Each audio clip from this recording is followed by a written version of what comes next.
अस्सलाम वालेकुम, मैं डॉक्टर सईद। आज की वीडियो में हम बात करेंगे राइजी कैप्सूल के हवाले से। राइजी capsule packing 20 mg, 40 mg, formula मेप्राजोल 20 mg, एक पत्ते की कीमत 180 रुपये।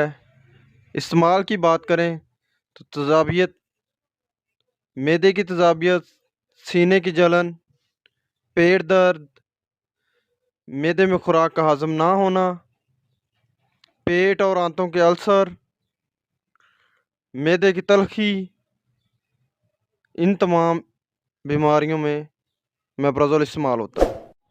राइजी कैप्सूल के खुराक की बात करें तो एक कैप्सूल जो है वो आपने रोज़ाना खाली पेट जो है वो लेना है। इसके अलावा डॉक्टर की हिदायत के मुताबिक जो है वो आप इस्तेमाल कर सकते हैं। इसके साइड इफ़ेक्ट की बात करें तो इसके कोई इतने ज़्यादा साइड इफ़ेक्ट नहीं है, लेकिन कुछ साइड इफ़ेक्ट हैं जिस तरह कि डायरिया हो जाना, उल्टी आना शुरू हो जाना, वॉमिटिंग वगैरह बहुत कम इस तरह के रेयर केसेस होते हैं जिनमें जो है इस तरह के मसले हो जाते हैं, लेकिन इसके ज़्यादातर साइड इफ़ेक्ट बिल्कुल नहीं है। इसके साथ मुझे डॉक्टर सईद को इजाज़त दें। अल्लाह हाफिज़।